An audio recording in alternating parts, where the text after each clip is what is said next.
नं जयतु शासनं जैनं जयतु शासनं। पंच परमेष्टि भगवान की आचार्य श्री गुरुवर कुंद कुंद महाराज की आचार्य श्री गुरुवर विद्यासागर महाराज की परम पूजनीय अध्यापक श्रवण मुनि पुंगव सुधा सागर जी महाराज जी की जय हो।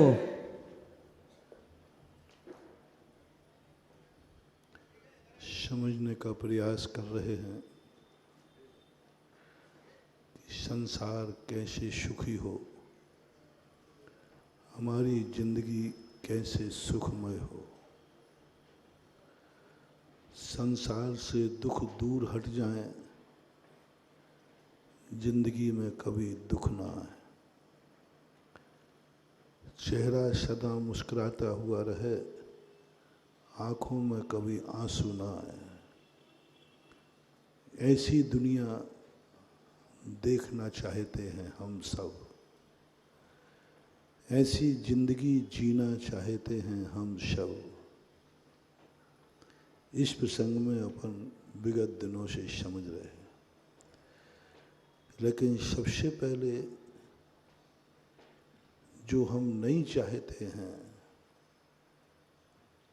वो दुख की परिभाषा क्या है। हम नहीं चाहते हैं कि मेरी आंख में आंसू आए, फिर ये आंसुओं की परिभाषा क्या है। दुख की परिभाषा समझो। कल कहा था मैंने 90% व्यक्ति दुखी हैं ही नहीं, दुख का नाटक कर रहे हैं, और या जो दुख नहीं था वो अपने आप दुख ले रहे। एक आपके बुंदेलखंड में एक कहावत आती है, आ बैल मुझे मार, आ बैल मुझे मार। अब जो बैल को ही बुला रहा है मारने के लिए, फिर वो दौड़ा, भगवान बचाओ ये बैल मुझे मार रहा है। भगवान कहते इस बैल को बुलाया किसने, तूने खुद कहा था। अब वो बैल जब मारने को तैयार हुआ तो तुम कह रहे हो बैल से बचाओ। जिंदगी में बहुत सारे दुख महानुभाव ऐसे ही हैं, जो दुख हमने बुलाए हैं हमारी जिंदगी में नहीं थे, हमारी किस्मत में नहीं थे, हमारी किस्मत की रकीलों में वो दुख नहीं था, जो दुख हमारी जिंदगी में आ गया। बैठे ठाले हम दुख मोल ले लेते हैं।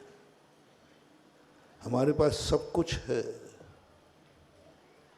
लेकिन हम किसी दूसरे की वस्तु पर मन को मचला देते हैं, लो साहब दुख आ गया। अरे भाई, जो वस्तु तुम्हारी थी नहीं, है नहीं, होगी नहीं, उस पर अपना मन क्यों ले जाते हो। उससे अपने मन को दुखी क्यों करते हो। ऐसे कार्यों से अपने देश को, अपने परिवार, अपने कुल जाति को कलंकित क्यों करते हो। 24 घंटे में आप किसी दिन एक दिन डायरी नोट करना, आप सुखी ज़्यादा हैं कि दुखी ज़्यादा हैं। मजदूर की भी डायरी मैंने देखी, उसका जीवन भी देखा, हमें तो हर व्यक्ति सुखी ज़्यादा नज़र आता है। मनुष्य की किस्मत में दुख होता ही नहीं है। मनुष्य की किस्मत जब लिखी जाती है, अच्छे लोग लिखते हैं, अच्छी भावना से लिखा जाता है। परमात्मा भी मनुष्य को कोई गलत किस्मत नहीं देता, उनको अच्छा स्थान, अच्छी किस्मत देता है। मनुष्य बनना ही 84 लाख योनियों में, यदि तुम्हें ऐसा महसूस है, कभी महसूस करना कि तुम कितने पुण्यात्मा हो।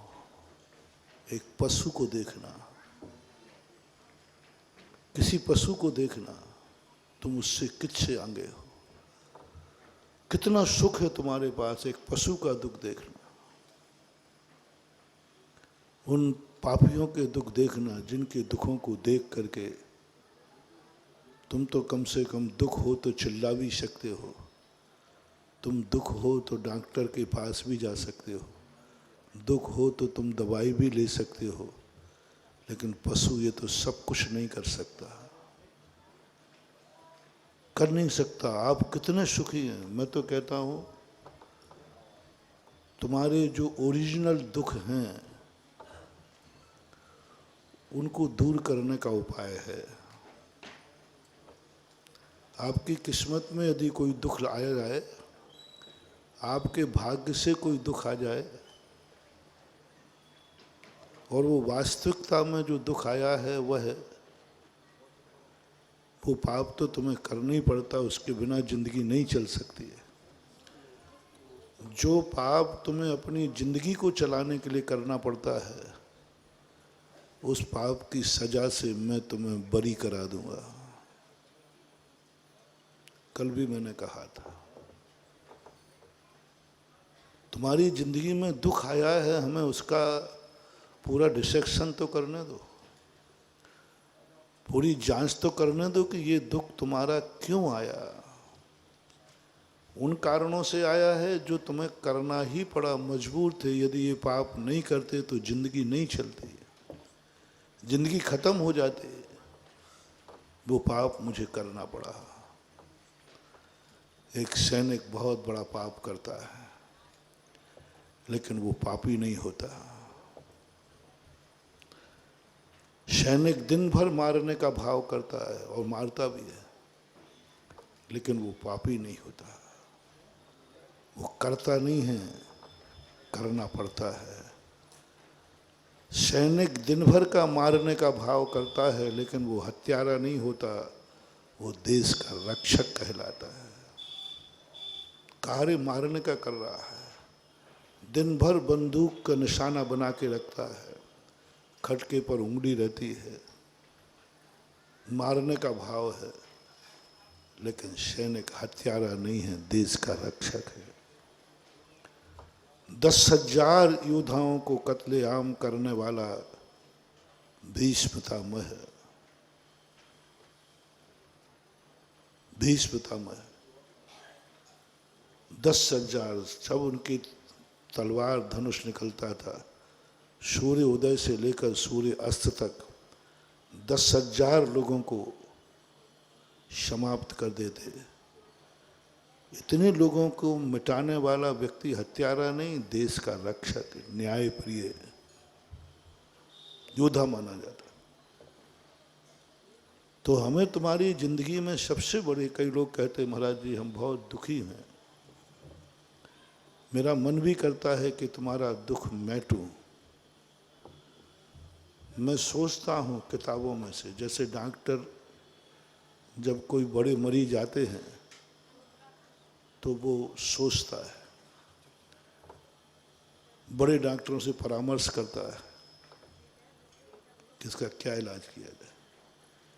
ये मत समझना कि हम लोग साधु लोग आप लोगों से निर्वृत्त हो गए हैं, नहीं, आप लोगों के दुख देख करके हम लोग भी दुखी होते हैं और प्रयास करते हैं कि मेरे शरण में जो आया है उसका दुख मैं कैसे दूर करूं। महान आत्माओं का सबसे बड़ा लक्षण है, वो किसी को दुखी देखना पसंद नहीं करते। भगवान से एक ही प्रार्थना करते हैं हम साधु लोग, कभी ये नहीं की प्रार्थना कि हे भगवान मेरी आंख में कभी आंसू नहीं आया है। मुझे तो याद नहीं है मैंने कभी भगवान से कहा हो भगवान मेरी जिंदगी में कोई कष्ट ना आवे, मेरे रास्ते में कोई कांटा ना आवे, मेरी जिंदगी में कोई परेशानी ना आवे, मेरी आंख में कभी आंसू ना आवे। मैंने कभी भगवान से प्रार्थना नहीं की, भाव ही नहीं आया। बल्कि उल्टा हो और कहता हूँ कि भगवान मेरे रास्ते में कांटे आए तो आप साफ मत कर देना, क्योंकि मुझे मालूम है आप मुझे बहुत चाहते हैं। मेरे जीवन में कष्ट आए तो आप दूर मत करना। डाकू रहते हैं, हत्यारे रहते हैं, अपराधी रहते हैं, वहां जाके मैं क्या करूंगा। लेकिन जब पहुंचा वहां, देखा,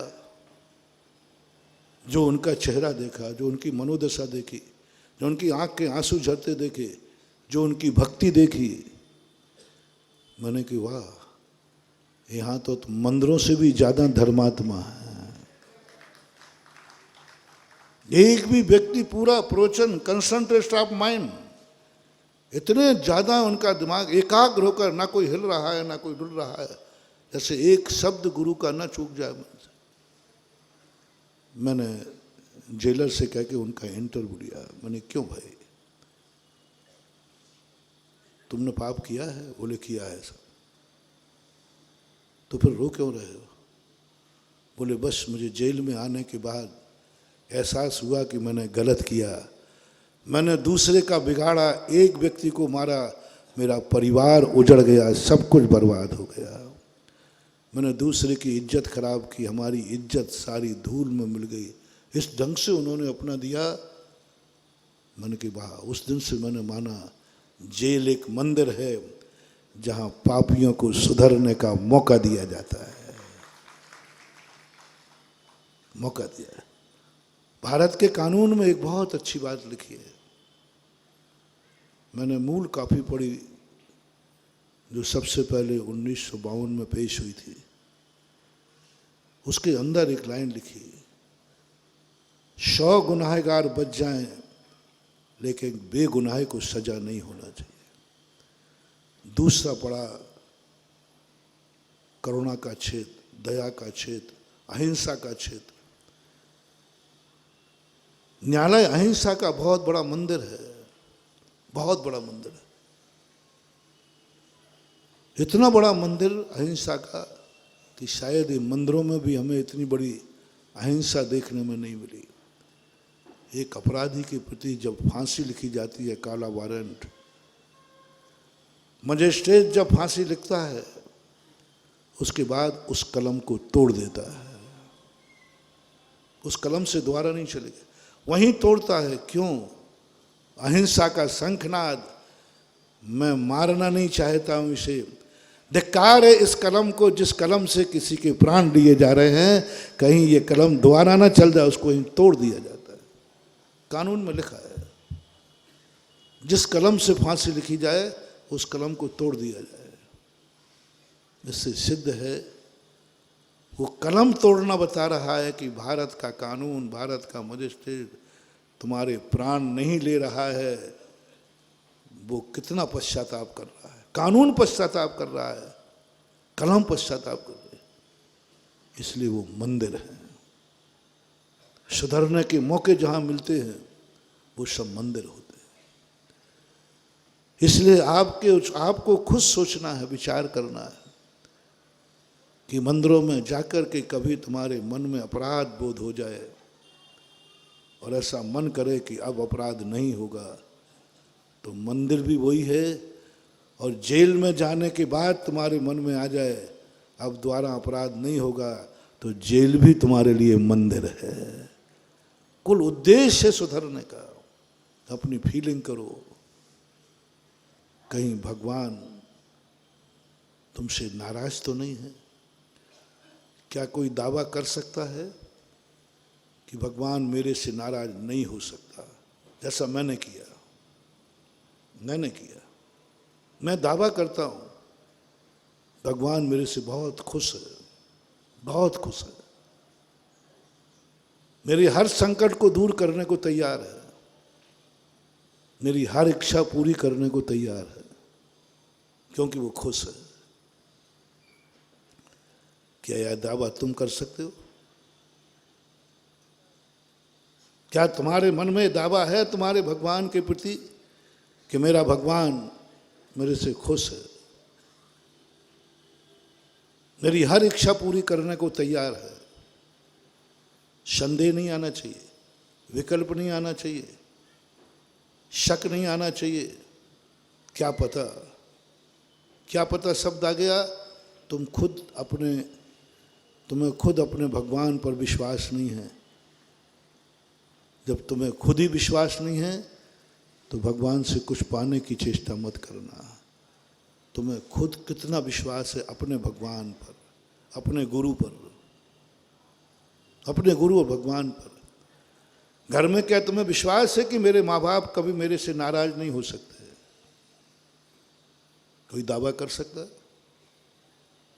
मेरे माता पिता कभी मेरे से नाराज हो ही नहीं सकते, क्योंकि मैंने जिंदगी में ऐसा नियम लिया है कि जो मेरे माँ बाप को पसंद नहीं है वो कार्य मैं करूँगा ही नहीं। इसलिए, और एक नियम तुमने ले लिया, जाओ माँ बाप की एक दुआ तुम्हारी पूरी जिंदगी को संभाल लेगी। बस तुम्हारे कारण से माँ बाप को दुखी ना हो जाए, उसको सुख, एक अनुभूति हो। देश तुम्हारे ऊपर वरदान सिद्ध हो जाएगा। मैंने कल कहा था, बस देश को नाराज मत करना। मैं ऐसा कोई भी कार्य नहीं करूंगा जो देश को कलंकित कर दे, जाति को कलंकित कर दे, धर्म गुरु को कलंकित कर दे। ये कल मैंने कहा था। देखो, सब तुम्हें देने खड़े रहेंगे, लेकिन तुम लेना मत महानुभाव। मैंने कुछ दिन पहले कहा था, तुम मात्र मोटिवेशन, सावधान, जिंदगी का रहस्य, एक नियम लेना है तुम्हें कि जो तुम्हारे हितैषी हैं, जो तुम्हारे गार्जियन हैं, जो तुम्हारे उपकारी हैं, उनको कभी नाराज मत करना। दुश्मन की बात नहीं कह रहा हूँ, दुश्मन की बात नहीं कह रहा हूँ, तुम्हारा अहित करने वाले की बात है। जो तुम्हारा हितैषी है उसको दूषित मत करना। यदि आपको लगता है कि हवाएं हमारे लिए उपकारी हैं, प्रयास करना हवाओं को इतना गंदा मत कर देना कि वे शुद्ध होने की शक्ति खो बैठे। पानी यदि तुम्हारे लिए उपकारी है तो पानी को इतना गंदा मत करना कि पानी किसी काम के लायक नहीं रहे। कोई भी चीज़ है, सबसे पहले आप उपकारियों की लिस्ट बनाओ। एक दिन मैंने कहा था, अभी अंदर प्रवचन थे तब, थोड़ा समय निकालो, आप बहुत जल्दी में हैं। थोड़ा तुम्हारी जिंदगी में किन किन ने उपकार किए हैं, कौन कौन तुम्हारी जिंदगी में है जो तुम्हें इतना बड़ा कर दिया, कौन है तुम्हारी जिंदगी में जिसके बल पर तुम आज जिंदा हो। उपकारी का। दुश्मनों की लिस्ट तो हमने बना ली, दुश्मनों के नाम तो हमें याद हैं, उपकारी का नाम याद नहीं है। दुश्मनों के याद है, दुश्मनों की गाली याद है, हमारे हित देने वाले की बातें याद नहीं है। आप थोड़ा सोचना।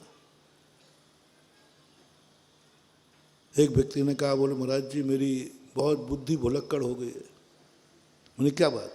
बोले महाराज आपका प्रवचन ही याद नहीं रहता।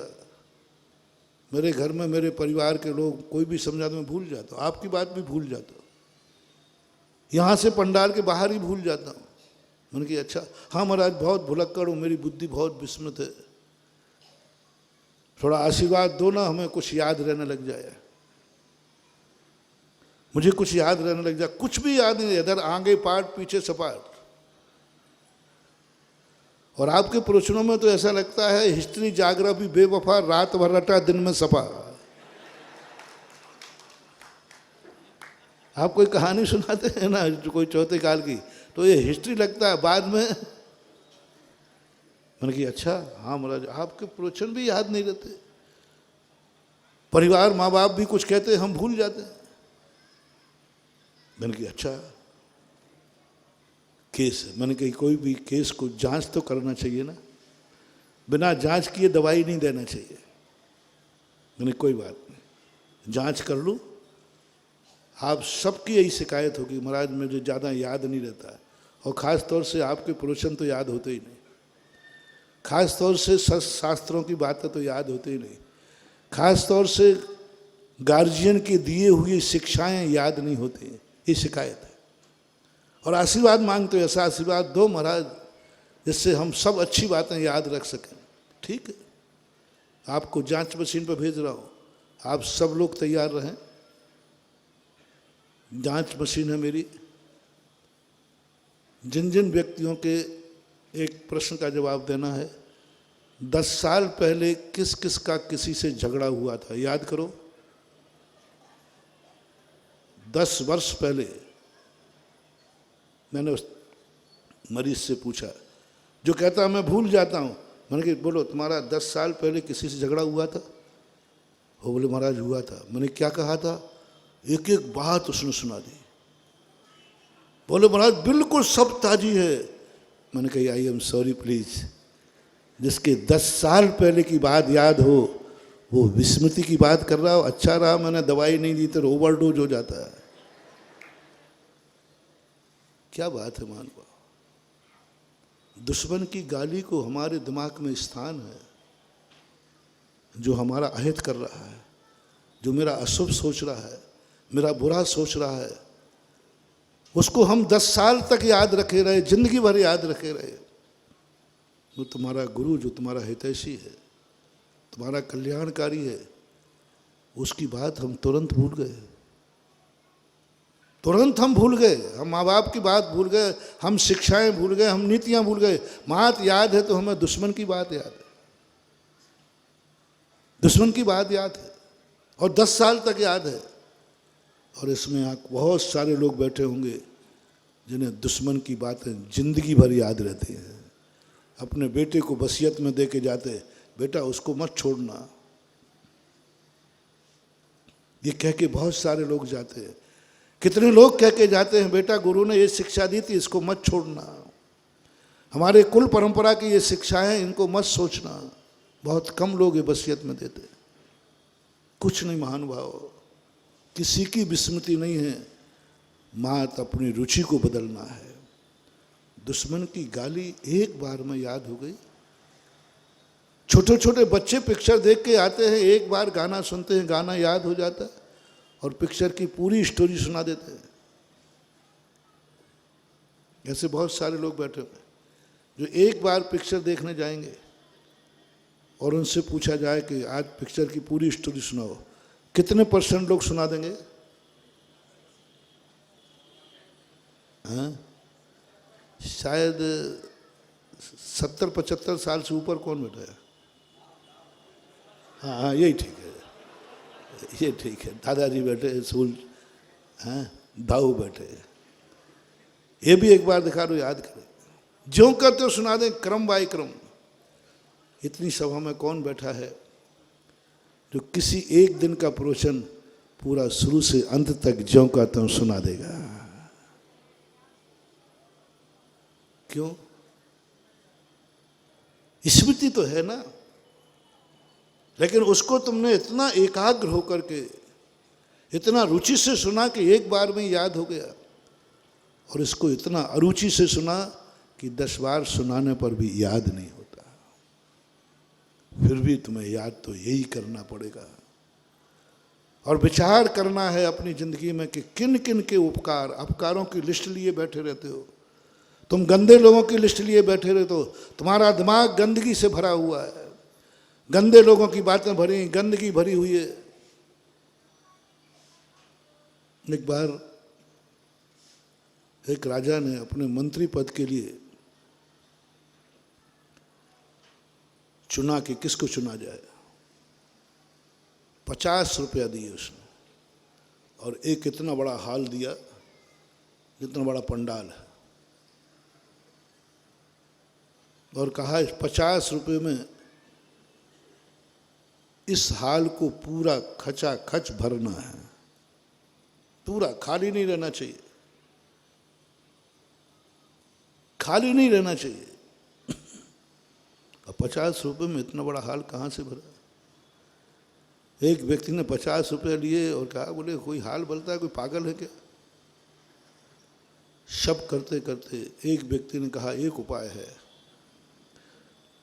नगर पालिका का सुबह सुबह कचरा फेंकता है, आज मैं जा रहा था तो बहुत सारी गाड़ियाँ आ रही थी, उसमें एक हॉर्न लगा था। मैंने कहा ये सारी गाड़ियाँ कहाँ जा रही हैं? बोले महाराज ये सुबह से शहर का कचरा इकट्ठा करने जा रहे हैं। तो वह व्यक्ति भी बहुत समझदार था, उसने गाड़ी वालों से बात किया, भाई ये कचरा तुम कहाँ फेंकने जाते हो? बोले बाहर फेंक। बोले क्यों फेंकने जाते हो? आज का कचरा मुझे दे दो ना। बोले ले लो। इस हाल में भर दिया, पूरा कचरा भर गया, पूरे कचरे से हाल भर दिया। और सब कचरे वालों को चाय पानी खिला दी 50 रुपये उसने।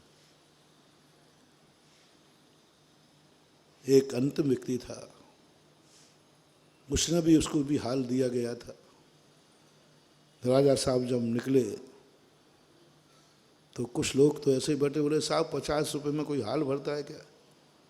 आज का महंगाई का ज़माना। कुछ लोगों ने तो 50 रुपये में पी रखी थी। एक के पास आए, बोले इतनी बदबू, इतनी बदबू। राजा ने कहा मैंने साफ हाल दिया था, ये गंदा किसने किया? बोले साहब आपने कहा था लबालब भर दो, मैंने इतना भर दिया कि इसमें कहीं भी किवाड़ बंद करने को भी जगह नहीं। राजा को गुस्सा आया, इतना गंदगी फैला दी इसने, उठाओ इसको बंद कर दो उठा करके। अंत के पास गया, राजा साहब क्या है तेरे हाल भी यही होंगे? बोले नहीं राजा साहब 5 मिनट रुकिए, 50 रुपये में तूने हाल भर दिया? बोले साहब 50 रुपया तो बहुत ज़्यादा होते हैं, 50 रुपया तो बहुत ज़्यादा होते हैं। इतने बड़े हाल के लिए 50 रुपया बहुत ज़्यादा था। वो तो 10 रुपये में ही काम हो गया, 40 रुपया तो बचे हैं, आपको वापस दे रहा। बोले 10 रुपये में हाल भर दिया? बोले साहब 5 मिनट रुकिए। उसने कुछ नहीं किया, 10 रुपये में 4 कोनों पर 4 दीपक और चारों कोनों पर चारों अगरबत्ती लगा दी और राजा साहब से कहा देख लिए राजा साहब कोई कोना खाली तो नहीं है। सारा कोना, सारा हाल प्रकाश से भरा था, सारा हाल सुगंधी से भरा था। और 40 रुपया, ये है देश का मंत्री, ये है देश का नागरिक, ये पिएगा जिंदगी। राजा ने तुरंत कहा 10 रुपये में 40 रुपये बचा दिए? बोले बहुत है साहब, इतना क्या करना। और पूरा हार लबालब भरा है, कहीं भी प्रकाश और सुगंधी के अलावा। महानुभाव, आपको भी अपनी जिंदगी को लबालब भरना है, कचड़े से नहीं, गंदी बातों से नहीं। ये दिमाग बहुत बहुत बड़ा दिमाग है अपने पास, बहुत बड़ा, बहुत गॉड गिफ्ट है, अनमोल शक्ति है अपना ये जो दिमाग है ना। सबसे बड़ा दिमाग दुनिया के पास होता है तो मनुष्य के पास। इस दिमाग में गंदगी मत भरो, इस दिमाग में दुश्मनों की बातें मत भरो, इस दिमाग में वो बातें मत भरो जो जिंदगी को, सब गार्जियन को नाराज कर दे। कोई भी बात सोचने के पहले सोचना, इस बात से मेरा गॉड नाराज तो नहीं होगा, मेरे गार्जियन नाराज तो नहीं होंगे, उपकारी नाराज तो नहीं होंगे। दिमाग को सुगंधी से भरो, प्रकाश से भरो। अपनी आंखें गंदी चीज़ों को देखने से मत भरो, एनर्जी खर्च होती है। किसी भी वस्तु को तुम देखते हो उसमें एनर्जी खर्च होती है। अपनी आंख अच्छा देखने को मिली है, कभी हमने अच्छा सोचा होगा, आज तुम्हारा दिमाग अच्छा है, कभी सोचा होगा अच्छा। जिसके दिमाग कभी अच्छे हों वो ये फैसला कर ले, कभी तुमने अच्छा सोचा होगा, अच्छा दिमाग मिला। बुरा सोचा होता दिमाग ही नहीं मिलता। तुम्हारे पास आंखें हैं महानुभाव, इस आंखों से तुमने कभी अच्छा देखा होगा, किसी जीव को देखा होगा, किसी अच्छाई से देखा होगा, परिणाम स्वरूप आंखें हैं। इनसे अच्छा देखने पर आंखें मिली हैं, इनसे बुरा मत देखना, नहीं तो ये आंखें चली जाएंगी, छीन ली जाएंगी। हर चीज, जो जो वस्तु तुम्हें मिली है वो किसी अच्छाई का फल है। जो जो तुम्हें मिला हो, जिसको पाकर के तुम अपने आप को गौरवान्वित महसूस करते हो। इसलिए मैंने कहा था एक दिन एक लिस्ट बनाओ, तुम्हारे जीवन में अच्छा क्या है। कल कहा था ना, भारत देश में जन्म हुआ अच्छा है कि नहीं, जिस जाति में जन्म हुआ अच्छा है कि नहीं, तुम एक अच्छे कुल में जन्मे हो, तुम अच्छा हुआ कि नहीं, तुम्हें मन मिला है अच्छा है कि बुरा, आंखें अच्छी हैं कि बुरी। अच्छी चीज़ों की लिस्ट बनाओ, गंदी चीज़ों की नहीं, दुख की चीज़ों की नहीं, सुख के दिन बनाओ। 24 घंटे में सुख कितने दिन है, कितनी देर के लिए तुम सुखी रहते हो, किस कारण से तुम सुखी हो। ऐसी कौन सी वस्तु है तुम्हारे पास है जो नहीं है, उसकी बात नहीं कह रहा हूं। बहुत बड़ी पॉजिटिव थिंकिंग, जो है उसको एक बार वेलकम कहना है, एक बार थैंक्स कहना है, बस बाकी की जिंदगी मैं संभाल लूंगा, बाकी की जिंदगी को मैं तुम्हारी जिंदगी को बहुत खुशहाली दे दूंगा। ऐसे सूत्र दूंगा कि तुम्हारी जिंदगी में जो संकट आएंगे उन्हें भगवान को पुकारने की जरूरत नहीं पड़ेगी, वो संकट तुम्हें देखते ही भाग जाएगा। और तुम्हारे बस तुम एक बात कह लो, जो तुम्हारे पास है वो तुम्हारे लिए अच्छा है या बुरा है। जो है, नहीं की बात नहीं, जो है उनसे वो आपको सुख दे रहा है कि नहीं। 24 घंटे में कितने क्षण आप सुखी रहते हैं, और कौन कौन सी वस्तुएं हैं जो आपसे छीन ली जाएं तो आप दुखी हो जाएंगे।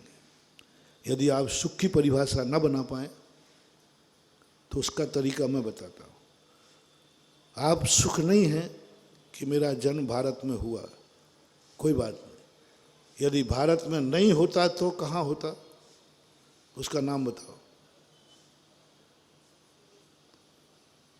उसका नाम बताओ। जहाँ तुम जन्म चाहते थे वहाँ के लोगों को नेटवर्क से फ़ोन नंबर लेकर पूछना, क्या आप अपने देश में सुखी हैं भारत वालों? क्या वो अपने देश में सुखी हैं? विश्व का राष्ट्राध्यक्ष क्लिंटन जब भारत आया, एक नायला गांव की दशा देख करके 7 प्लेन, 5 दिन की यात्रा थी, 7 प्लेन सामान आया था उसका। कितना? 7 प्लेन में सामान आया, और यात्रा 5 दिन की थी। इतना सामान आया। जब नायला गांव में एक घर की हालत देखी, बोले ऐसी झोपड़ी में तुम रह जाते हो, तुम्हें ऐसा भोजन आता है? सब देख करके दंग रह गया। बोले आप लोगों को नींद आती है? बोले साहब आपके सामने सो के दिखाएं। भारत देश में सबसे यदि सस्ती कोई चीज है, नींद है। यदि नींद किसको जल्दी आएगी, यदि इसका मैच किया जाए तो गोल्ड मेडल किसको मिलेगा? भारत में सबसे जल्दी नींद आती भारतीय लोग। विश्व में सबसे कम नींद की गोलियां बिकती हैं भारत में, सबसे कम। और सबसे ज्यादा नींद की गोलियां बिकती हैं अमेरिका में। कोई ज्यादा जनसंख्या नहीं वहां की, सबसे ज्यादा नींद की गोली अमेरिका में, सबसे ज्यादा पागल अमेरिका में, सबसे ज्यादा ब्रेन हेमरेज अमेरिका में, सबसे ज्यादा ब्रेन हेमरेज अमेरिका, सबसे ज्यादा विक्षिप्त अमेरिका में, सबसे ज्यादा नींद हराम अमेरिका की, क्योंकि वो बड़ा आदमी है। ये तुम्हारा संग्रह है, मेरा संग्रह नहीं, आपका संग्रह पेपरों में मैंने पढ़ा। और ये सब चीजें भारत में, सबसे कम ब्रेन हेमरेज भारत में होते हैं, सबसे कम नींद की गोलियां भारत में बिकती हैं, क्योंकि ये गरीब है, समर्थ नहीं। तब क्या बोल के गया क्लिंटन कि यदि कोई परमात्मा की शक्ति है तो मेरा अगला जन्म भारत में हो। क्या है ऐसे भारत में? व्हाइट हाउस, वहां पर रहने वाला जीव ये नहीं बोला कि मैं दोबारा व्हाइट हाउस में जन्मूं, दोबारा अमेरिका में जन्मूं। बोले नहीं, अगला जन्म मेरा भारत में हो। जहां मैंने पूछा कि क्यों? बोले जिंदगी भर अमेरिका में हो गया, गोलियां खाकर नींद लेता हूँ, बस नींद लेने के लिए मैं भारत में जन्मूंगा। और जिसकी नींद हराम है उसका सब कुछ हराम है, और जिसको नींद आ जाती है उससे बड़ा सुखी कोई हो नहीं सकता। डॉक्टर यही कहते हैं, नींद आ गई बस चिंता मत करना, बीमारी दूर हो जाएगी। तुम अपने देश पर विचार करना कि तुम इस देश से लेकर के कहाँ जाना, वहाँ से पूछना थोड़ा। ये दुनिया बड़ी विचित्र हो गई, आप लोगों के दिमाग विचित्र हो गए। आप अमेरिका से प्रभावित हो रहे हैं, और अमेरिका वाला, वो एक उदाहरण सुनाता हूँ ना मैं, कि गर्मी की छुट्टी में, अच्छा भारत में सबसे अच्छा स्थान कौन सा माना जाता है? कश्मीर ना, हिल स्टेशन। सब लोग बोलो ना, कश्मीर। आप लोगों के कहने पर मैंने कश्मीर वालों से पूछा कि भाई छुट्टियां यदि पड़े कश्मीर की तो वो कहाँ जाएंगे? बोले बॉम्बे। बॉम्बे वालों से पूछा कि भाई आपकी छुट्टियों में कहाँ बिताओगे? बोले कश्मीर। दोनों स्टेशन पर मिल गए। बोले कहाँ जा रहे? बॉम्बे वाले से पूछा, बोले मैं कहाँ बॉम्बे से आया हूँ। कहाँ जा रहे? बोले कश्मीर। बोले बॉम्बे में रह के सड़ी गर्मी, समुद्र के किनारा, चिप चिप, बिल्कुल भूख गया, बोरियत है। कहाँ जा रहे हो? बोले कश्मीर। बोले आप कहाँ से आए? बोले कश्मीर से। बोले कहाँ जा रहे हो? बोले बॉम्बे। बोले कश्मीर। बोले कुछ नहीं, दिन भर ठंड बर्फ के अलावा कुछ नहीं, बोर हो गया, परेशान हो गया, थोड़ा बम्बई का मजा ले आओ। बम्बई वाला कहाँ जा रहा है? कश्मीर वाला कहाँ जा रहा है? मजा कहाँ है?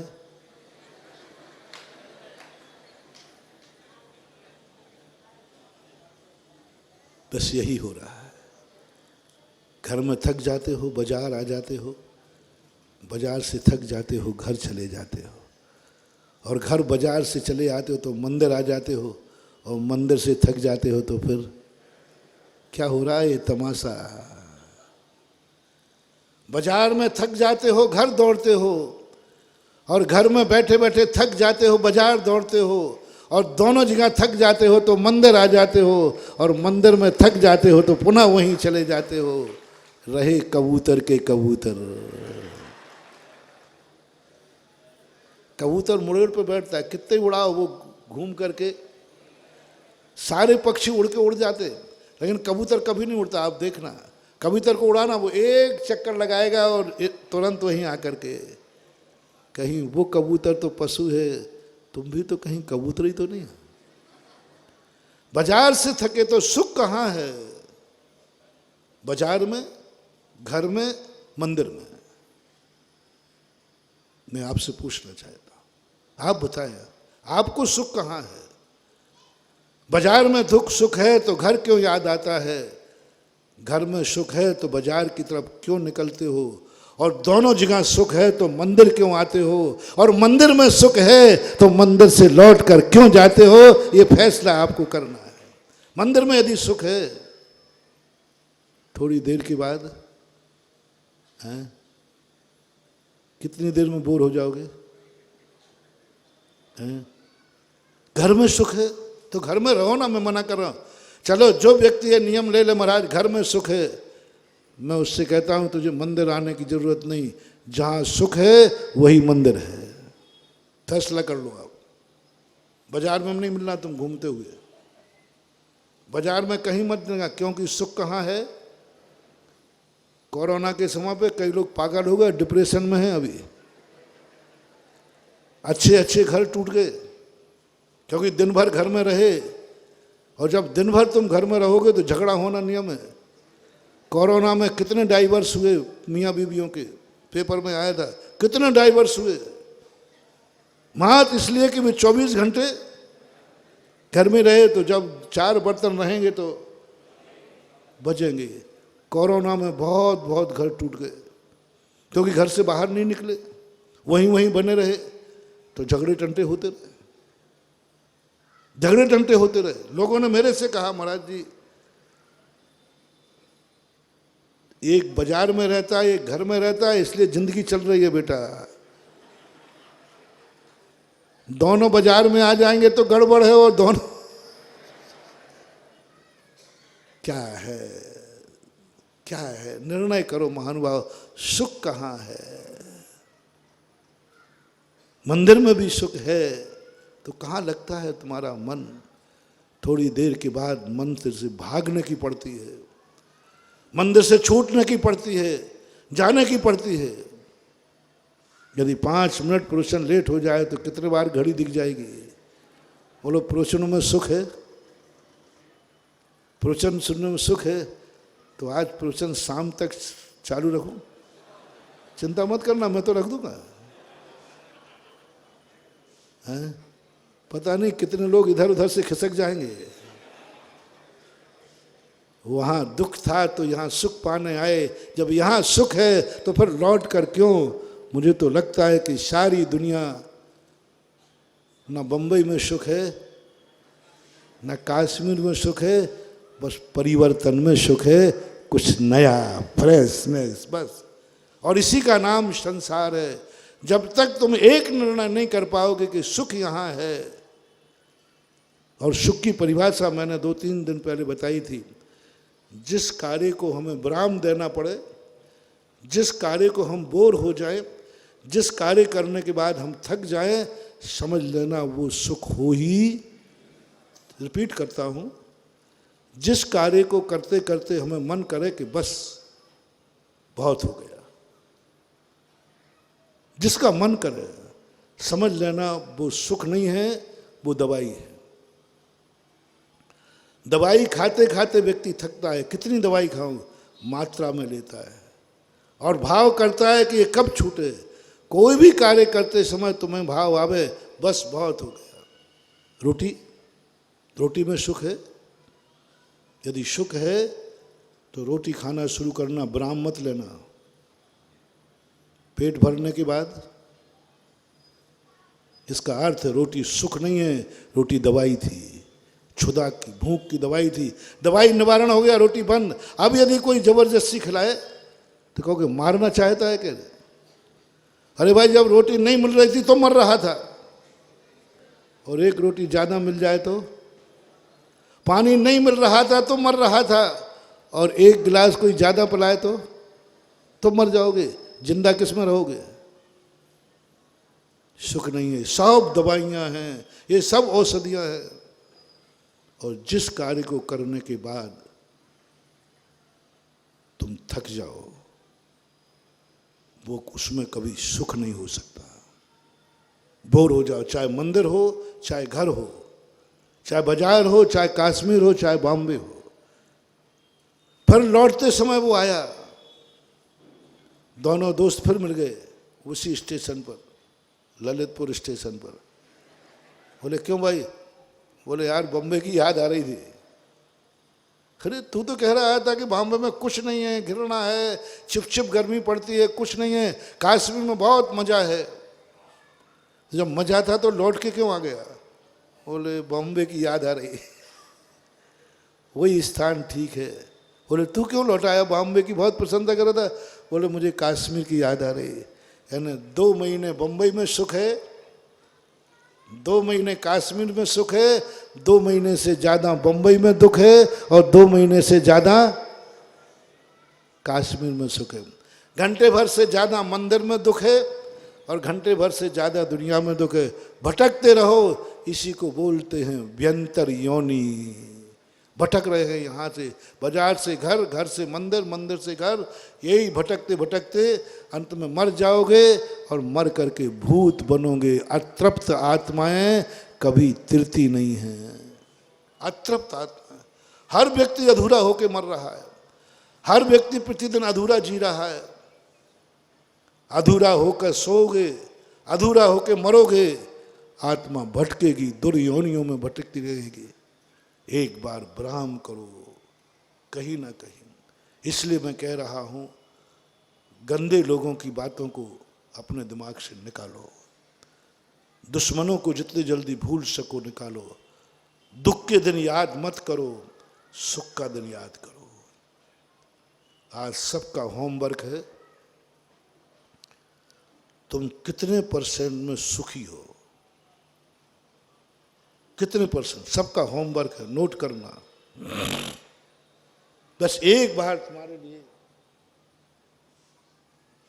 परसेंटेज चाहता हूँ, कितने परसेंट में आप सुखी हो, बाकी आगे के परसेंटेज मैं बढ़ाऊंगा। तो सरल मंत्र दे दूंगा। मैंने पहले ही कहा कि मैं ऐसा मंत्र पा चुका हूँ जिस दूर करने के लिए मुझे भगवान की भी जरूरत नहीं पड़ती है, वो गॉड गिफ्ट है। लेकिन पहले ये बताओ तुम दुखी कितने हो। भगवान से मेरे पूछा था, पहले मैं भी बहुत कहता भगवान बहुत दुखी हूँ, बहुत परेशान हूँ, दिमाग की काम नहीं करता। भगवान कहते वो तो ठीक है, सुख कितना है तेरे पास ही बता दे। तो कहीं से सुखी है कि नहीं? अपने मन से, अपनी आंखों से, अपने मुंह से, अपने कानों से, अपने पैरों से, अपने परिवार से, अपनी समाज से, अपने देश से, अपने राष्ट्र से। कहीं तो सुख है किसी पेड़ से, किसी पौधे से, किसी से तू सुखी है कि नहीं? पहले ये बता, वो बता जिससे तुझे सुखी है। ऐसी कौन सी बात है जिसके सोचने पर तुझे मन में सुख नजर आता है? उसकी लिस्ट बनाओ। जिसकी बात दिमाग में आएगी महाराज बहुत अच्छा लगता है, मन बहुत शांत हो जाता है, उसका नाम लो। जिसकी बात सुनकर के मन दुखी हो जाता है उसका नहीं कह रहा हूं, फिर से रिपीट कर रहा हूं। जिसकी बात सुनकर के मन दुखी हो जाए, मन अशांत हो जाए, उसकी बात नहीं। किसकी बात सुनकर के तुम्हारा मन शांत होता है, तुम्हारा मन एकदम शांत फ्रेश हो जाता है, एकदम फ्रेश हो जाता है, उसका नाम क्या है? और उसकी आवाज सुन करके, उसका सोच करके कितनी देर तुम सुखी रह सकते हो? समय भी नोट करना, कितनी देर आप सुख रह सकते हो? कौन सी ऐसी बात है जो तुम्हें कितनी देर सुख करती है? घंटे, 1 घंटे, 2 घंटे, 3 घंटे, 24 घंटे, उसका तुम्हें कोड करना है। सबसे अधिक कौन सी बात है जो मन में आ जाए उस दिन तुम अधिक समय तक सुखी रह रहे हो। भविष्य की बात नहीं कह रहा हूं, अतीत की बताओ मुझे। पूरी जिंदगी में वो दिन बताओ जिस दिन तुम्हारा मन बहुत खुश रहा हो, बहुत, उस दिन नोट करना, बहुत खुश रहा हो, पूरा दिन खुशी में निकला हो, पूरी रात खुशी में निकली हो, 24 घंटे, 2 दिन, 3 दिन, 4 दिन, महीने भर, साल भर, जो भी तुम्हारे लिए हो। एक होमवर्क है, नोट करना इस बात को कि मेरी जिंदगी में एक दिन था जब मैं 24 घंटे मेरा मन बहुत खुश रहा, शांत रहा, वो दिन कौन सा था? फिर दूसरा प्रश्न मेरा आएगा, क्यों रहा? ऐसी कौन सी बात थी जिससे तुझे 24 घंटे सुख दे गई? ऐसा कौन सा चिंतन था, ऐसी कौन सी बात आई थी जो तुझे 24 घंटे तुम्हारे मन को फ्रेश कर गई, तुम्हारे मन को सुखी कर दिया, मन को पवित्र कर दिया? हाँ महाराज, मेरा जीवन में एक दिन ऐसा आया था, मेरा 24 घंटे मेरा मन बहुत पवित्र रहा, मेरे मन में बहुत शांति थी, निर्वेद था, एकदम कुछ नहीं, कोई कोलाहल नहीं था, पिन ड्रॉप साइलेंट, एकदम पीसफुल। किसी की जिंदगी में कोई एक दिन ऐसा आया? एक दिन का बात कर, याद है? याद है? करना, याद करना, अच्छे से करना। महाराज एक दिन नहीं आया हो, 6 घंटे, 6 घंटे नहीं आया हो, 1 घंटा जिंदगी में याद करो कि 1 घंटा मेरी जिंदगी में फलानी तारीख में आया था जिस दिन मेरा मन पूर्णतः पवित्र था, पूर्णतः निर्मल था, कोई गंदगी नहीं थी, कोई बुरी बात नहीं थी, मेरा मन एकदम शुद्ध था। 1 घंटे का भी आया हो तो नोट कर लेना, और वो 1 घंटे तुरंत नोट करना किस कारण से आया था, वो कौन सी बात थी जो तुम्हें सुख दे गई, कौन सी बात थी तो तुम्हें 1 घंटे का सुख दे गई।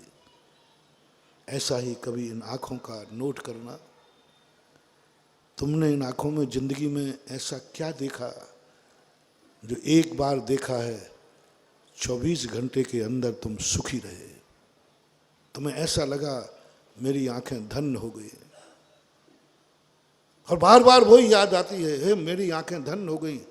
कितनी देर तक ऐसा कोई दृश्य तुमने देखा है जो 24 घंटे तुम्हें गौरव का अनुभव कराया है, धन्य का अनुभव कराया है। मैं कितना भाग्यशाली हूँ, मेरी आंखों ने वो देखा जो आज तक मुझे सुखी कर रहा है। जिंदगी में ऐसा कुछ देखा जो एक बार आंखों ने देखा और आज भी वो दृश्य याद आता है, आत्मा आनंद से भर जाती है। ऐसा कभी तुम्हारी जिंदगी में आज स्मरण है? आज स्मरण है तुम्हारी आंखों को थैंक्स कहना है, बस मुझे थैंक्स कहलवाना है। आंखों को मैं संभालूंगा, ऐसी ज्योति दूंगा कि यहाँ बैठे बैठे सूर्य विमान में बैठे हुए भगवान का दर्शन करोगे। बस एक बार बता दो कि तुम्हारी जिंदगी में कभी कोई आंख ने ऐसा देखा है जो तुम्हें आज भी उसकी स्मृति तुम्हें सगुन दे रही है, शकून दे रही है। कुछ देखा हो तो आज भी तुम्हारी आत्मा उसको याद करके पवित्र हो जाती। कोई एक आंखों से यदि इतना नहीं देखा हो तो ऐसा कौन दिन आया जिस दिन तुमने अपनी आंखों से ऐसी चीज देखी थी जो 24 घंटे तुम्हारी आत्मा पवित्र रही, निर्बल रही।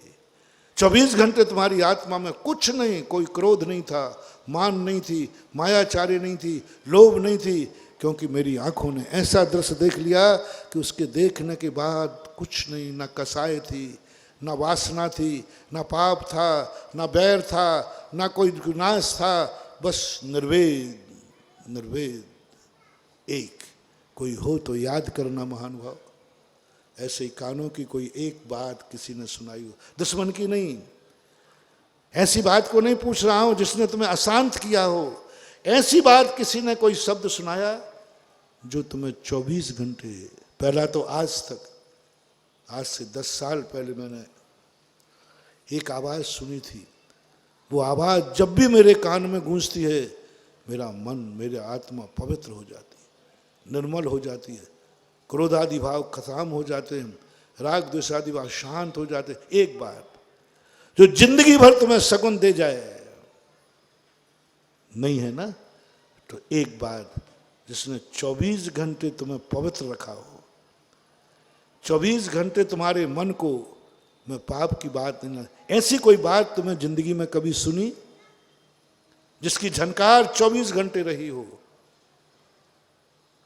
नहीं ना। 1 घंटे, लास्ट का 1 घंटा। कोई ऐसी बात तुम्हारे कानों ने सुनी तुम्हें 1 घंटे तक बिल्कुल शांत, समस्त पापों से रहित करके एकदम आनंद से भर दिया हो तो नोट कर लेना। ऐसी कौन सी मुंह से बात निकली है? जिस मुंह से बात निकली उस बात के बाद मेरी जिंदगी ही बदल गई है। मेरे मुख से एक बार ऐसी आवाज निकली थी, मेरी कोई इज्जत नहीं थी, उस आवाज ने मेरी इज्जत बढ़ा दी है। उस आवाज में मेरी जयकार कर दी, उस शब्दों ने मुझे चारों तरफ से भला आदमी बना दिया।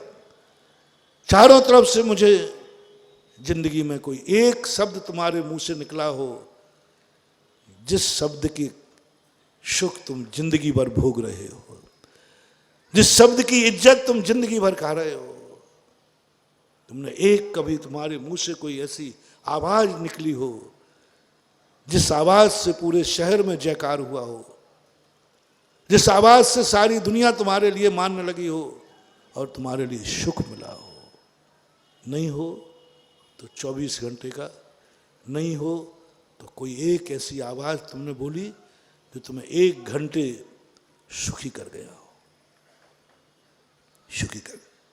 और में लगा लेना, जो भी तुम्हारे पास है, क्या तुम्हारा, चलो ये तो तुम्हारे शरीर की बात हो गई, क्या तुम्हारे पास मकान बन गया? क्या तुमने मकान बनाने के बाद कुछ ऐसा लगा इस मकान में जब से आया हूं क्रोध ही खत्म हो गया, इस मकान में जब से आया हूं मैं बहुत गंदा आदमी था, मेरी सारी गंदगी छूट गई, इस मकान में हमेशा जब से मकान में आया हूं बहुत अच्छे भाव होते, बुरा करने का भाव ही नहीं होता। क्या है तुम्हारा ऐसा मकान जिस मकान में जाने के बाद तुम्हारे बुरे परिणाम नहीं हुए हो, जिंदगी भर सुखी बना दिया हो? नहीं हुआ तो 24 घंटे का, नहीं हुआ तो 1 घंटे का।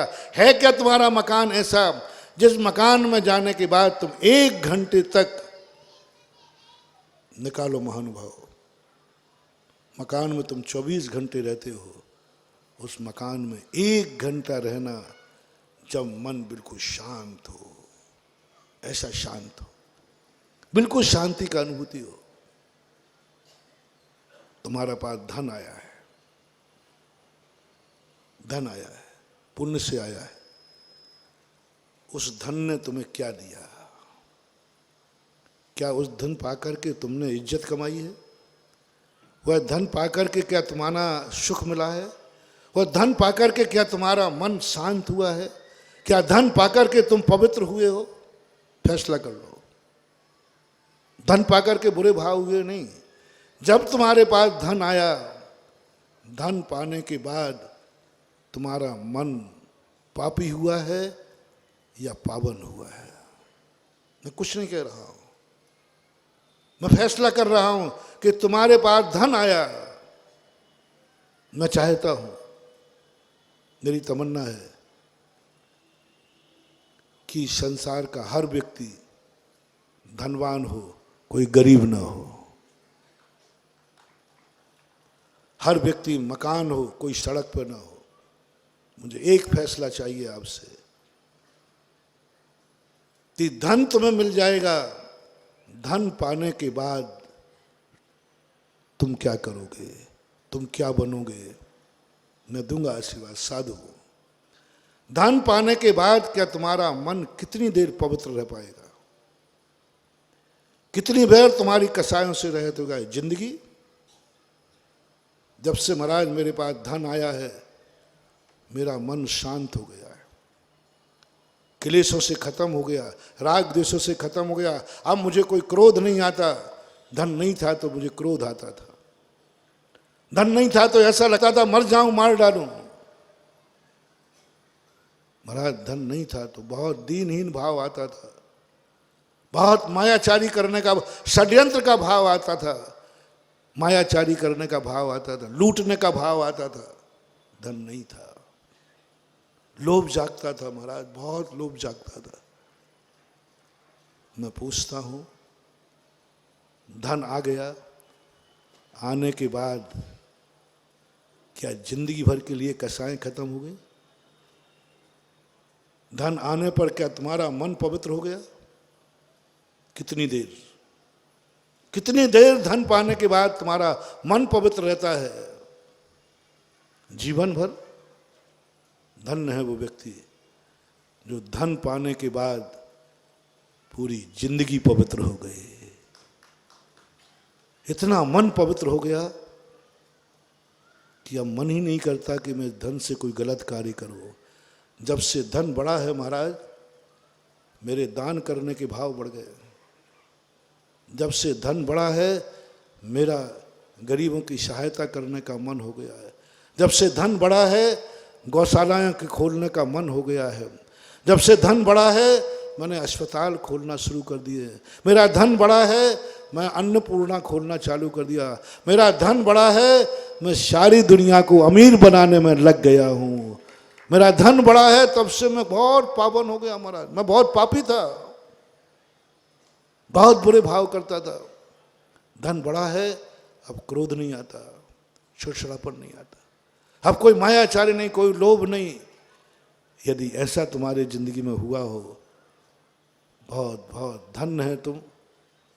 ऐसा धन तुम्हारा 100 भवों तक पीछा नहीं छोड़ेगा। धन कह रहा हूं, आज भी धनी हो, कल और धनी होगे, परसों और धनी होगे। धन एक ही बात कहता है, तुम मुझे पाकर यदि धन्य हो जाओ तो मैं तुम्हारा कभी पीछा नहीं छोड़ूंगा। धन पाकर के तुम सुखी हो जाओ, धन पाकर के तुम पवित्र हो जाओ। क्या हुए हो? नहीं हुए हो तो 24 घंटे तुम्हारे पास धन आने के बाद क्या तुम अपने मन को 24 घंटे पवित्र रख पाए? 1 घंटा धन आया, 1 घंटे तुम शांति पा पाए, पावन पर पाए, कर पाए हो तो नोट कर लेना। तुम्हारा परिवार है, परिवार को पाकर के तुम कितने खुश हो, तो माँ बाप को पाकर कितने खुश हो, माँ बाप को पाकर तुम कितने अच्छे हो, माँ बाप को पाकर के तुम कितने पावन हो। तुम्हारा मन करता है कि हे भगवान सदा मेरे माँ बाप मेरे साथ बने रहें, जिससे मैं कोई पाप नहीं कर सकूं। कभी ऐसा भाव तो नहीं आ रहा है कि माँ बाप कब यहाँ से हटे, कब यहाँ से हटे। कई दोस्त करते हैं अपने दोस्त को फोन, यार आज मज़ा आ गया। बोले क्यों? बोले मम्मी पापा ललितपुर गए हैं, मज़ा आ गया, मम्मी पापा प्रवचन सुनने गए हैं, अभी घर में कोई नहीं है। महानुभाव, बहुत करुणा करके कह रहा हूँ, माँ बाप के अभाव में यदि तुम्हें खुशी का नजर आ गया, समझ लेना तुमने अगले भाव में अनाथ होने का रजिस्ट्रेशन करा लिया, अनाथ हो गए तुम, क्योंकि माँ बाप की अनुपस्थिति तुम्हें खुश नजर आ रही है। और जो व्यक्ति माँ बाप को अभाव चाहता है वो नियम से कोई पाप करना चाहता है। सबसे बड़ा जिंदगी में पाप कौन सा है? मैंने एक बार कहा था, जिस कार्य को करने के बाद ये डर लगे कि ये मेरे मम्मी पापा को पता ना चल जाए। दुनिया को हाँ पता चल जाए कोई फर्क नहीं पड़ता, दुश्मन को कोई फर्क नहीं, क्या कर लेगा वो, पर मेरे माँ बाप को पता नहीं चलना चाहिए। महानुभाव, जिस पाप करते समय तुम्हें ये डर लगे कि मेरे माँ बाप को पता नहीं चलना चाहिए, बहुत करुणा करके कह रहा हूँ उस पाप को मत करना, नहीं तो 10 भवों तक तुम्हें अनाथ होना पड़ेगा, क्योंकि तुमने माँ बाप की उपस्थिति तुमने गलत मान लिया। माँ बाप तो छाया है, माँ बाप तो बरदहस्त है, माँ बाप तो तुम्हारी जिंदगी का बहुत बड़ा सगुन है, और उसके ही अभाव में तुम खुश हो रहे हो। नहीं, शगुन महसूस करो, सुख महसूस करो। तुम अपने परिवार से पाकर के कितने देर खुश हो। वही जो भी तुम्हारा परिवार है, क्या तुम्हारी जिंदगी इसमें खुश है? माँ बाप से, पत्नी से, बहन से, बेटों से, बोलो। यदि आप खुश हैं, कितनी देर खुश हैं? जिंदगी भर? बहुत अच्छा। नहीं है तो 24 घंटे, नहीं है तो 24 घंटे में 1 घंटे क्या आप परिवार को देख के खुश हैं? रिश्तेदारों से खुश हैं? आप अपने रिश्तेदारों से कितने खुश हैं? जिसकी नजर लिखते जाना, सब लिखते जाना। ये रिश्तेदार नहीं होता तो क्या होता, ये रिश्तेदार है तो क्या सुख है। माँ बाप नहीं होते तो क्या दुख मिलता, माँ बाप हैं तो सुख क्या है। मैं दुख की बात नहीं कह रहा हूं, दुख तो समझाने के लिए। कैसे परिभाषा निकालूं कि महाराज माँ बाप से सुख है? ये सोच लो, माँ बाप नहीं होते तो क्या होता। सोचो कभी ऐसा हो तो, बस थोड़ा सा माइंड को, नहीं होते तो क्या होता, जन्म से ही नहीं होते तो क्या होता। कल्पना कर लेना, नोट कर लेना, माँ बाप से सुख क्या है। परिवार के हर व्यक्ति के संबंध सोचना, ये नहीं होता। आप रिश्तेदार में सोचना, ये रिश्तेदार नहीं होता तो क्या होता, और है तो क्या है। फिर इतने से यदि आप ऊपर उठ जाएं तो फिर मैं देश की तरफ ले सकूं। काश यदि भारत देश नहीं होता तो, और तुम भारतीय नहीं होते तो किस देश में होते, क्या होता। भारत नहीं होता तो क्या होता, इस पर सोचना है।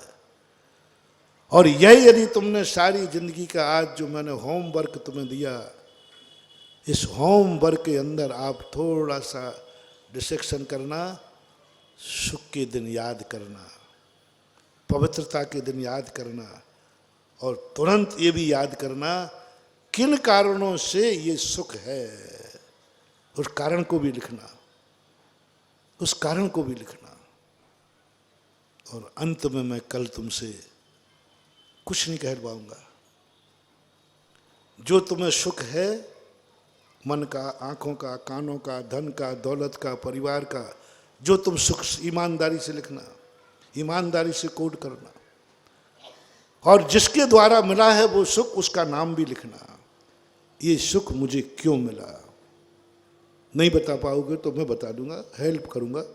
50-50, आधा तुम लिख लेना, आधा मैं हेल्प कर दूंगा, तुम्हें पूरा करोड़पति बना दूंगा। 50-50, पूरा नकल नहीं, पूरा नहीं, पूरी हेल्प नहीं, 50-50।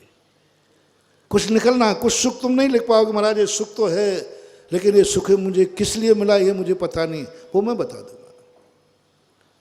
और अंत में कुछ ज़्यादा नहीं बताऊंगा, ज़्यादा नहीं बताऊंगा। क्या बताऊंगा? इतना तुमने कर लिया तो ज़्यादा कुछ नहीं मेहनत करूंगा, कुछ थोड़ा सा बताऊंगा। क्या बताऊंगा? अब वो कल ही बताऊंगा। महावीर भगवान की जय।